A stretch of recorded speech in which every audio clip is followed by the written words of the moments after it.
Are you an absolute donut when it comes to your vocabulary, but still want to do well on the verbal reasoning section on the selective entry high school test? Well, I'm going to try to help you out. I did the verbal reasoning test 2 times around, and the first time around I wasn't able to do this and I didn't do as well on the test. I got high average, which is the bracket just above average, but second time around I got a superior for verbal reasoning and definitely played a big part in that. Hey guys, welcome back to another video. If you're new here, my name is Arnav. I'm going into my final year of high school here in Melbourne, Australia at Susan Corey High School, and on this video we're going to be talking about verbal reasoning as part of the how to get into a selective school series on this channel. All the timestamps should be up on the screen now somewhere, so feel free to jump around and find the section of the video that you find the most interesting. But without any further ado, let's get started. So VR, what is verbal reasoning? Well, to give verbal reasoning a definition, it's basically understanding and reasoning with concepts that are framed with words. But more important to you guys, it's one of the 4 MCQ tests that is assessed that determines your chance of getting an offer from a selective school. In fact, verbal reasoning is also the first exam to be assessed on the day. So if it's in COVID, you're going to be at home. If it's not in COVID, when you actually go to the place where they're doing all this testing, this is the first MCQ test that you would complete, followed by the rest as well as the writing on the day. In terms of why this VR test even exists, well, it's one of the aptitudes that the selective schools look at when they're offering students offers from their school, and it basically tests your ability to think and reason with words and language in general. And that is something that selective schools think that is important to them, and that's why it's on the test. Items in this VR test will tap into your vocabulary, your word relationships, your word classifications, as well as your word deduction skills. And basically, at the end of the test, the top 11% of the cohort of students that did the test will end up with the top bracket of mark, which is a superior. If you guys don't know, the marking system and how it works, check out my first video somewhere. Hopefully I link it. That kind of explains the marking and everything to do with the selective entry school test structure. But generally, 11% of the top state will get the top mark.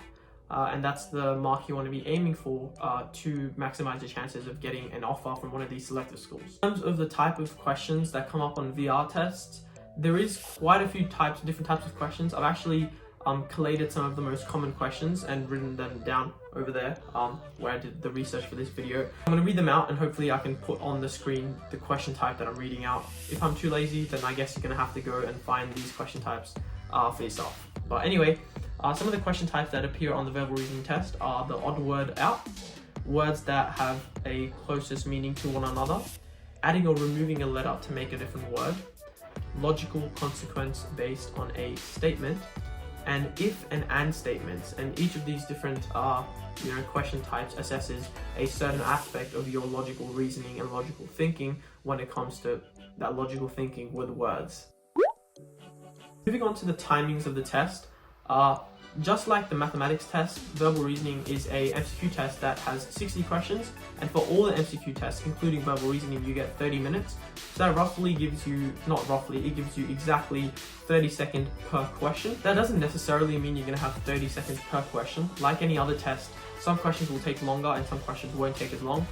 There'll be some, short one-liner questions that just test your vocab, that, give you a word and tell you to pick the option that has the most similar meaning to that, which is a question to probably do in like 10 seconds, either you know it or you don't. Whereas other questions will have full, little passages at the start of the question that you need to read and understand to be able to answer that question. So that does take away from your 30 seconds per question quota.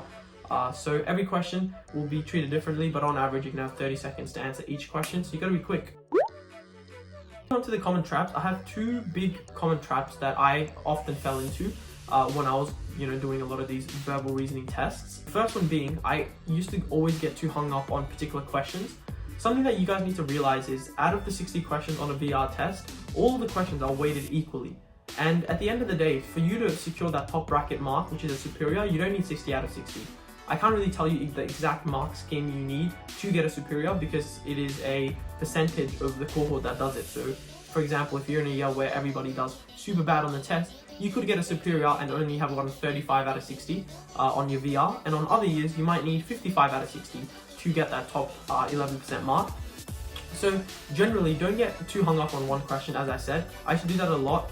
If you have a question that is too hard, don't get hung up on it. Every question is worth the same amount of time. And usually what I used to do is, if I was on a question for longer than 45 seconds, I would just leave it. There's no point you spending time. Sometimes you can feel, there's a question where you can figure it out. You're almost there, right? But it's going to take you a bit of time. It's not worth sacrificing the time, because now you're going to have less time for those easier questions later on in the test that would have guaranteed you a mark, because you wasted time on this one hard question. So yeah, don't get too hung up on one question. That's my first common trap. Okay, this second common trap is especially for questions that require you to basically read a passage before the question starts. Again, this is something that I used to do all the time because I just didn't know better. A lot of the times they would give a pretty chunky passage before a set of VR questions, and I'll read the whole passage. Do not read the whole passage in VR. Most of the time they're going to give you a whole passage, and the question is going to be something like, okay, in this context, what does this word mean, right? Read the questions first, always. Never read, if there's a passage given to you, always read the question first, and do not read the whole passage and try to understand it. Just skim through it, look for keywords, look for what the question is asking, and that way filter out parts of the passage that you think will help you answer the question. And you don't need to read the whole passage to be able to answer the question, so don't read the whole passage. Yeah, that was a bit of a rant, but yeah, don't read the whole passage. Okay, moving on to my tips for VR. First tip is something very simple, and I don't know if you can actually apply this tip if you do the test through COVID, because I know last year they did the test like digitally. But if you do the test on paper, make sure you underline keywords. It's so silly. A lot of the times, a basic question is given to you, right? But you're not going to underline the same word. So for example, they may give you, okay, what's a word? Word that I know a synonym of. Okay, for example, they give you, find a antonym for the word argue, right? If you speed through that question and don't underline the word antonym, and you see one of the options as contend, and contend and argue are synonyms. A lot of the times, because the test is so fast paced, you're going to make those mistakes and pick contend and not even read the other answer options. So always underline keywords, especially in questions when the test is given to you like in a written format. Second tip is a bit controversial. Basically, whenever you're in doubt, guess C and move on. Out of like the hundreds of practice exams across the 4 subsets I did in my preparation leading up to my selective high school tests, I probably, guessed a lot of questions. And it just turns out somehow, statistically it doesn't make sense. There should be an even chance of you getting A, B, C, or D as the answer. But statistically, not statistically, I'm not quoting this, but it just tends to be C. And I know a few friends that claim that they got into Susan Corey just by guessing C's. So if you have to guess anything, just guess C. It's like an unwritten rule of a selective high school test. Just guess C. Yeah. If you're one of those B guesses, then I'm sorry, your chances are just lower. It's just C all the time. I don't know why. It's just C. Guess C, man. Guess C. My third tip is start reading. Vocab is a big component of verbal reasoning, and you really need to have a good vocab to be able to do well on the test. Except vocab isn't like some content that you can rote learn. You can't rote learn 100, 200, 300 vocabulary words and memorize them, because at the end of the day, any word, there's millions of words, billions of words. Oh, is there billions? Okay, there's a lot of words, right? They could test you on any word. If you memorize 300 out of the millions of words they can test you on, your chances of that word turning up on your test aren't very high. How you can build your vocab naturally is by reading a lot. Because when you read a lot of the time, you're going to come across, firstly, a lot of words. And when you read, a lot of times when you don't know a word's meaning, you're able to figure it out because of the context in which it was given. And because you've subconsciously figured it out, I personally felt that I found it easier in my verbal reasoning test to figure out meanings of words that I hadn't previously memorized once I began reading. So I did the verbal reasoning test 2 times around, and the first time around I wasn't able to do this, and I didn't do as well on the test. I got high average, which is the bracket just above average. But the second time around, I got a superior for verbal reasoning, and reading definitely played a big part in that. My next tip in terms of VR, this is kind of a tip for all the subtests, is stay hydrated, take a bottle with you. A lot of the times, the testing period of the whole day is going to be longish because you have to do 4 MCQ tests as well as a writing. So especially when in a VR test, everything is going so fast paced and you're really stressing out and you feel like you're behind, or you're kind of having to guess a lot of the times it really helped me out to quickly take a break, 10 seconds, and take a sip of water, stay hydrated, and like scientifically you have a better chance of doing well if you're hydrated. So take a water bottle in, helps you relax in the middle of the test if you need it. My last tip is, again, something very simple. It's an MCQ test, right? In the nature of the MCQ test, you have a 20% chance of guessing the right answer, because there's only 5 answer options, A, B, C, D, and E. Whenever if you realize you're going to guess a question, don't just guess, try make an educated guess. A lot of the times, 1 or 2 of the answer options you can definitely tell are wrong. So for example, again, for the vocab questions, you might not know the 6 words that are required for you to answer the question.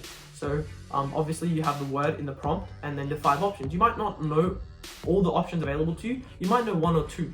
In that 1 or 2 you do know, you can kind of eliminate it. So don't be reckless and be like, oh, okay, this question I have no idea, I'm going to guess it completely. A lot of the times, eliminate the options that you know or have a good idea will be wrong, because that just increases your chances of you getting the question right by 5%. Now you have a 25% chance of getting the question right. If you do that for, 10 questions that you're guessing on each subtest, that adds up to 40 questions, which if you used 20% per question out of the 40 questions that you guessed, I'm assuming 10 questions guessed per subtest, 20% of that 40 is 8. That means you get 8 questions right. 25% of that 40 is 10. So you just earned yourself 2 marks. And those 2 marks could be the difference between you getting a superior or not getting a superior. And that could be the difference between you getting an offer and you not getting an offer, because it's so tight. So make educated guesses.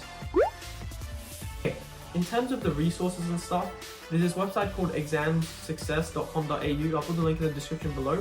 They provide you paid resources in terms of the patterns of the test, which is super important. I think succeeding on the VR test, there's 2 components. You first need to have a really good vocabulary and logical reasoning skills, but you also need to kind of do enough questions to kind of get the pattern in which they ask those questions. So for that pattern aspect of it, that website is really good. If you want to get more in-depth, critical, logical practice in, then there are plenty of test and tutor centers around. James and College is one, Henderson is one, EDU Test is another one. And if you just Google, search up selective entry high school preparation, you should find a bunch of these centers. I'm going to actually do a review on all these tutoring centers and services in the future, but generally, they're not amazing. Well, from my experience, they haven't been amazing, but the thing that they provide, which is amazing, is that they provide you with a lot of practice exams, which is something I do think is really important for you to be able to succeed in VR, because by the time you do 5 or 6 or 7 or a few of these VR practice exams, you're going to kind of understand patterns in terms of how they phrase questions and that sort of thing. So a lot of the times you may not even have the conceptual or content understanding of a particular work, but because you've seen that pattern so many times, you can kind of get a good intuitive feeling of what's going to be a wrong answer and what's going to be a right answer. So in that way, these tuition centers are pretty good. There's also this website called Oz Test that provides free papers. I'll try to put their I'll try to put their links in the description as well. Also, your best free resource is the Department of Education's website, where they provide free sample tests for each of these subtests, including VR, and that's probably your best place to go, because that website is the website that organizes and manages all this selective school test taking stuff. So the resources and the sample tests you get from them are going to be most replicative or representative of the actual test that you're going to do. In terms of other resources, I know this book that I'm going to try to put on the screen now. It's 1,100 words you need to know. This was a great book for people that want to improve their vocabulary. I still have this book around, to be honest. Let me get it for you. It's actually this book. This book is pretty great. I don't usually use it a lot anymore, but I should. And I think I'm going to actually make a habit of spending 5 to 10 minutes on this book every day, because I want to, build my vocab for my last year of high school, VCE, because obviously English is very important. It has to be in your top 4. But get that book. That book was pretty insane in terms of helping me work on my vocabulary for the selective high school test. In terms of a website, if you're a digital sort of person, there's this website called vocabulary.com. They're also another really good free website that can help you build your vocab. So yeah, definitely check them out as well. I do use them quite a bit as well. Okay, that was pretty much it. Hopefully you guys got something out of this video and have more of an idea of how you guys can start prepping for VR. If you guys have your VR tests coming up soon, best of luck. If you have any other questions, queries, any thoughts, comments, leave it in the comment section down below, or you can DM me on Instagram. Hopefully my Instagram is on the screen now. And that's about it. I'll see you guys later. Be sure to check out some of my other videos in this How to Get into a Selective School series. And until then, I'll see you later. Peace out.